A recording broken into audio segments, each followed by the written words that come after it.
Hola chicas, welcome back to another preview, Chelsea against Arsenal. Make sure you keep an eye out for more previews on this channel because I want to do that for all the big games, and thus I've put together a bit of a preview dream team. Shout out to my preview dream team. If you want a preview on your game, let me know in the comments down below, and the games that we feel like are the most interesting, we're going to try and get them done for you so that we can grow the channel and provide interesting videos. That is the name of the game. So if you are part of that game, hit the subscribe button and hit the like button if you enjoy this one by the end. This is a big game, and in the words of Draco Malfoy, especially for you, Potter, because Graham Potter has some huge decisions to make. He needs to be ruthless because after 2 points gained from 9, they are in desperate need of a good result. And in this preview, we're going to be analysing where the problems lie for Chelsea and why these problems need to be the priority for Potter. For Arsenal, there could be a surprising key player for them if Saka isn't fit. So we're going to have a look at the best replacement for Saka and who's going to be the most important player for Arsenal if they are to get a positive result on Sunday. So Chelsea and Arsenal have big points to prove. For Chelsea, it's about bouncing back from a massively disappointing 4-1 loss to Brighton and to show that they aren't slipping away from the top 4. Manchester United are now above them by 2 points. Newcastle United by 3 points. So Chelsea really need to be careful in that battle. For Arsenal, it's to prove that they can continue their good form by beating a top 6 rival away from home, but also to show that the quality of their performances aren't dipping. That 5-0 win against Nottingham Forest was so impressive, but it was almost expected and slightly given to them by how poor Nottingham Forest were in that game. And previous to that, Arsenal drew to Southampton, which raised some questions in the debate of whether Arsenal are really title contenders or not. I'm sure you'll let me know if they are or aren't in the comments down below. So let's talk about the lineup against Brighton that Chelsea put forward, because in that last match, it really established where the problems for the team were and how they can be fixed by Graham Potter, because the lineup saw Havertz leading the line with Mount and Gallagher behind him, Loftus-Cheek and Kovacic in midfield with Sterling and Pulisic as the wing-backs. Yeah, sounds exciting, didn't work. So that's how the team looked on paper, but the average positions tell us a completely different story. Sterling and Pulisic was so narrow and high up the pitch, and it led to them playing like wingers, not wing-backs. Potter has to change this now if he wants to stand any chance of beating Arsenal. Maybe down the road, it might be something he wants to come back to because it did work with Brighton, and I know that probably has taken time on the training ground. But with Chelsea, straight off the bat, it really hasn't worked. And if they want to stand any chance of beating Arsenal, it's crucial that they stay competitive in this game and Arsenal don't run away with it. They were more attacking minded rather than defensive, and the location of their touches tells a real story. Sterling had 7 in the midfield third and 26 in the attacking third, and Pulisic had 10 touches in the middle third with 21 in the attacking third. Now that sounds good, but if you're not creating enough out of possession, you're going to be in trouble. And out of possession, it meant that Sterling and Pulisic were naturally pressing really high, but this led to Brighton being able to play long balls into wide areas and predominantly to the right, where Solly March was able to dominate against Cucurella because his positioning was all over the place. As in possession he was a left back, but out of possession he quickly had to drop back. So if Brighton could exploit this weakness, then you would expect that Arsenal would definitely be able to do the same, especially with the form that they're in and how fluent they are in possession. There are some changes that could be decisive to getting a result, as well as a big decision in formation for Graham Potter, which we're going to come to a little later in the video. Let's talk about Arsenal and Arsenal's attack, because the threat that they pose, you know, we've seen so many goals and assists this season, and from different people: Jesus, Saka, Martinelli, Xhaka and Odegaard, but it was Reece Nelson who scored twice and assisted off the bench against Nottingham Forest. And depending on Saka's injury, touch wood, it's not that bad, but Nelson may have to step into the starting 11, which he'd probably deserve after impressing in that match. But there's someone else that could even make a bigger impact that we'll reveal later to keep you watching. It's called retention.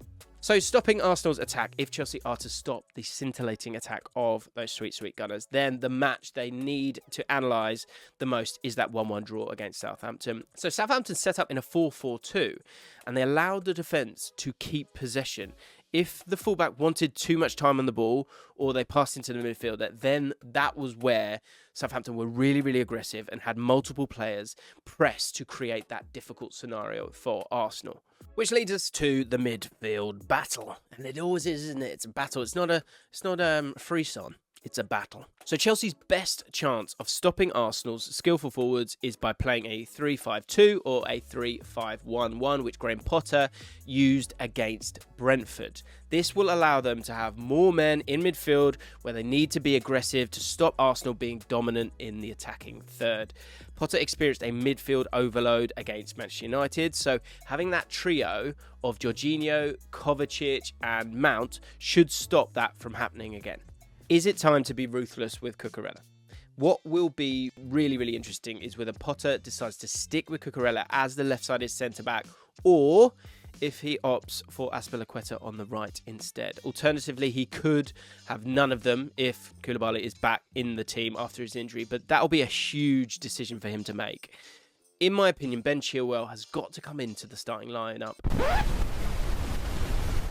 Of course he's injured. Just before the World Cup. Bad luck, Ben. Speedy recovery, young man. Cucurella is safe, for now. So let's break down Chelsea if Saka is out of this match. Because the key player then for Arsenal becomes Martinelli. Now, only 2 players have more successful dribbles than him this season in the Premier League, 25, one of them being Eberechi Eze. Come on, son.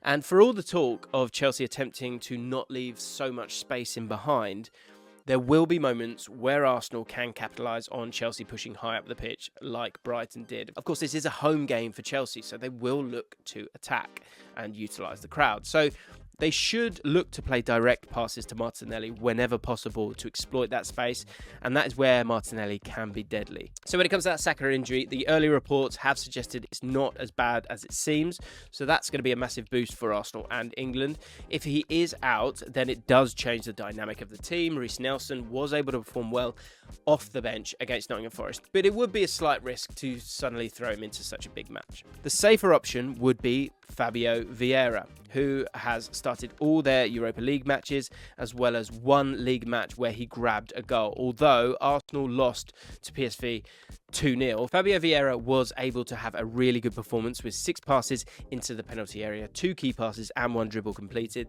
This is exactly the type of creative quality Arsenal need to have against Chelsea, and with him in the team, and that's kind of why you bought him for when these players do get injured, you'll find a nice balance of Martinelli and Jesus being the players to make those forward runs, with Vieira and Odegaard being able to give them the service that they need. He is quite similar to Odegaard sometimes in the games that he's played.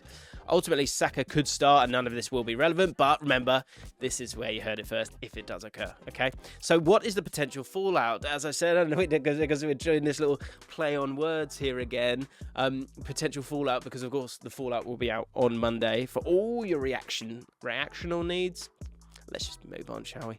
The potential fallout for Chelsea if they don't win this game is that there's going to be some real concerns about them being in the top 4, and normally when a new manager comes in there is that real bounce, and it will have not occurred. It'd make it 4 Premier League matches without a win, and being unable to beat 2 of your top 6 rivals at home, which down the road makes life difficult because of course you've got to play them away. And I'm sure the debate about the style Graham Potter is trying to implement and how long that's going to take will start to rumble. It will.